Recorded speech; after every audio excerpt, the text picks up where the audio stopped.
A día de hoy, en el momento actual, la principal puerta de entrada de los posibles casos de coronavirus son los centros de atención primaria, como son centros de salud, consultorios rurales y puntos de atención continuada. Se estima que más del 80% de los pacientes con coronavirus desarrollan una enfermedad leve o sin complicaciones. Aproximadamente el 14% una enfermedad grave que requiere hospitalización y el 5% requiere admisión en una unidad de cuidados intensivos. En los casos graves puede complicarse con síndrome de dificultad respiratoria aguda, sepsis y shock séptico, insuficiencia renal y afectación cardíaca. La edad avanzada y la comorbilidad, como son las enfermedades cardiovasculares, diabetes y EPOC, constituyen factores de riesgo de gravedad y muerte en los pacientes afectados por el mismo.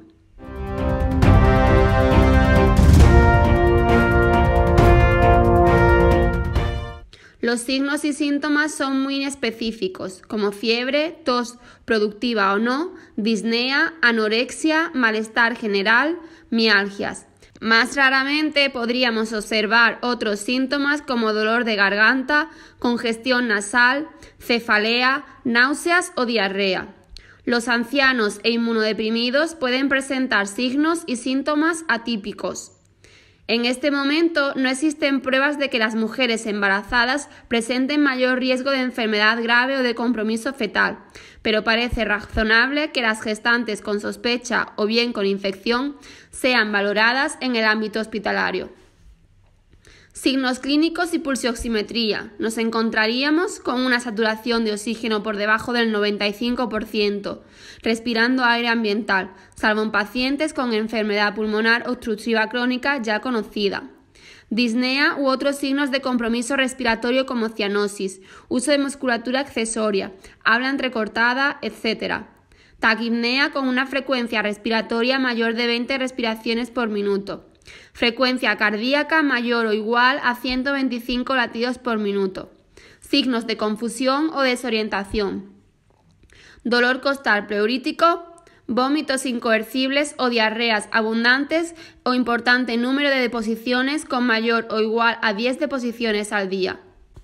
Entre los criterios de derivación a hospital tendríamos la frecuencia respiratoria mayor o igual a 30 respiraciones por minuto, una saturación de oxígeno inferior al 92%, frecuencia cardíaca mayor de 125 latidos por minuto, presión arterial sistólica menor de 90 o diastólica menor de 60 milímetros de mercurio, disnea intensa, signos de compromiso respiratorio, hemoptisis, alteración del estado de alerta, incapacidad para la ingesta oral, importante afectación del estado general o bien elevada sospecha clínica de neumonía que requiera radiografía, como serían aquellos pacientes con empeoramiento de la disnea, persistencia de fiebre por encima de 7 días o reaparición de la misma, frecuencia respiratoria mayor de 22 respiraciones por minuto y bien modificación y alteración de la auscultación.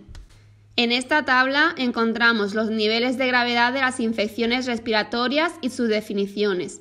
Así, una enfermedad no complicada sería aquella que cursa con síntomas locales en vías respiratorias altas y que puede cursar con síntomas inespecíficos como fiebre, dolor muscular o síntomas atípicos en ancianos.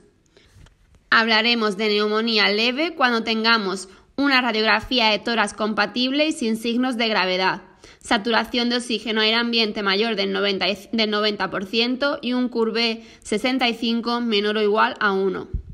La neumonía grave será aquella en que se produzca el fallo de más o un órgano o saturación de oxígeno aire ambiente menor del 90% con una frecuencia respiratoria mayor o igual a 30 respiraciones por minuto. El distrés respiratorio se caracterizará por la aparición de hallazgos clínicos radiográficos con infiltrados bilaterales y bien déficit de oxigenación. Aquellos pacientes que empeoren podrían pasar a un cuadro de sepsis, definida como disfunción orgánica y que puede ser identificada como un cambio agudo de la escala SOFA mayor a 2 puntos. Un quick SOFA con 2 de las siguientes 3 variables clínicas puede identificar a pacientes graves. Serían Glasgow menor o igual a 13, presión arterial sistólica de 100 milímetros de mercurio o inferior y frecuencia respiratoria mayor o igual a 22 respiraciones por minuto. La insuficiencia orgánica puede manifestarse con las siguientes alteraciones: estado confusional agudo, insuficiencia respiratoria, reducción en el volumen de la diuresis, taquicardia, coagulopatía y acidosis metabólica. Además, podríamos encontrarnos con una elevación del lactato en sangre. En peores estadios nos encontraríamos con el shock séptico, con una hipotensión arterial que persiste tras volumen de resucitación y que requiere vasopresores para mantener una presión arterial media por encima o igual a 65 y un lactato mayor o igual a 2 en ausencia de hipovolemia. La escala Curve-65 la realizaremos para establecer una predicción de mortalidad en pacientes con neumonía adquirida en la comunidad. En función de esta escala, podríamos obtener pacientes con un riesgo bajo que podrían ser tratados desde el punto de vista ambulatorio, una puntuación intermedia en aquellos los que consideremos hospitalización y aquel que cumpla con todos los criterios cumplirá criterios para ingreso en UCI. A nivel extrahospitalario y en atención primaria podríamos utilizar esta misma escala sin la U.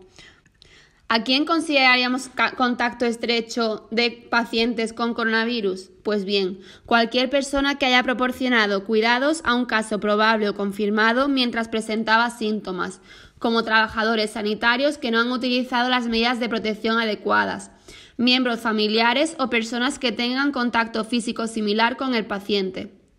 También cualquier persona que haya estado en el mismo lugar que un caso probable o confirmado mientras el caso estaba con síntomas a una distancia menor de 2 metros del mismo. En el caso de los pasajeros de avión, se considerarán pasajeros situados en un radio de 2 asientos alrededor de un caso probable o confirmado mientras el caso presentaba síntomas y en el caso de la tripulación, aquella que haya tenido contacto estrecho con los casos o posibles casos. El diagnóstico definitivo de un paciente con enfermedad de coronavirus lo haremos por determinación de PCR a partir de exudados del tracto respiratorio superior, ya sea nasofaringio u orofaringio u ambos, o inferior, por lavado broncoalveolar, esputo y o aspirado endotraqueal. Se necesitaría una primera PCR de screening y una segunda PCR de confirmación en un segundo laboratorio. Ambas muestras deberían conservarse y transportarse a 4 grados y deberían tratarse como potencialmente infecciosas, considerándose de categoría B y siendo transportadas en triple embalaje. La clasificación sería: caso en investigación, aquel paciente con sospecha clínica; caso confirmado por laboratorio, aquel caso que cumple criterios de laboratorio; caso probable, caso en investigación cuyos resultados de laboratorio para coronavirus no son concluyentes o solo son positivos para una de la PCR del criterio de laboratorio; caso descartado, caso en investigación cuyas PCRs del criterio de laboratorio son negativas.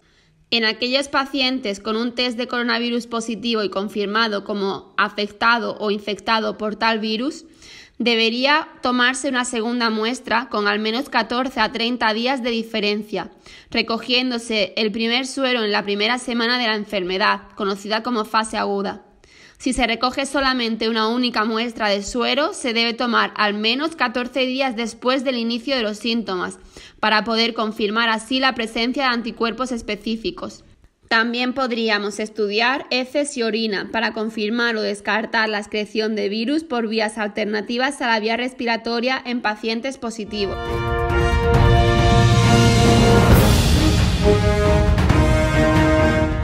La mayoría de los pacientes atendidos en un nivel extrahospitalario son casos más leves y no vamos a disponer de pruebas diagnósticas, por lo que serán de vital importancia una anamnesis y exploración física adecuadas para el diagnóstico de sospecha y determinar así la gravedad o severidad del proceso. ¿En qué clínica o en qué criterios clínicos nos basaríamos? Pues bien, en la presencia de tos seca, no productiva, irritativa e inespecífica, de aparición generalmente repentina. Fiebre. En cuanto a la fiebre, no existe un criterio homogéneo. Si bien es cierto que existen estudios descriptivos en China donde se han recogido muestras positivas en pacientes con temperatura entre 37,3 y 37,5, la OMS propone temperaturas a partir de 38 grados. La disnea tampoco es necesaria para el diagnóstico, aunque es muy frecuente y también nos podríamos encontrar otros síntomas asociados como astenia, mialgias, rash cutáneo o incluso clínica digestiva. Siempre que queramos descartar una infección por coronavirus, vamos a tener que estudiar 4 variables fundamentales en nuestra exploración, como son estado general con nivel de conciencia, piel, temperatura corporal, frecuencias cardíacas y respiratoria, saturación de oxígeno y auscultación pulmonar. En base a ello, estableceremos unos criterios de gravedad. Leve cuando tenga nuestro paciente un buen estado general con una frecuencia respiratoria mayor de 20, saturación mayor de 95 y auscultación normal. Moderado cuando tenga buen o regular estado general con una frecuencia entre 20 y 30, saturación de oxígeno de 90 a 95 y auscultación con disminución del murmullo vesicular, crepitantes aislados o sibilancias. Y grave cuando presente mal estado general con una frecuencia respiratoria mayor de 30, saturación de oxígeno mayor de 90 y auscultación con hipoventilación o crepitantes bilaterales. Ante la confirmación diagnóstica, cuando nos encontremos con un paciente leve y sin factores de riesgo, haremos aislamiento domiciliario con seguimiento telefónico a las 24 horas, siendo recomendable aconsejar al paciente que se tome la temperatura corporal en domicilio 2 veces al día. En cuanto a aquellos pacientes leves pero con factores de riesgo, lo ideal sería hacer, aparte del seguimiento telefónico cada 24 horas, una nueva exploración a las 48 horas. Si esto no es posible, haremos un seguimiento estrecho del paciente y ante cualquier signo de gravedad dedicaremos o indicaremos que acuda al hospital.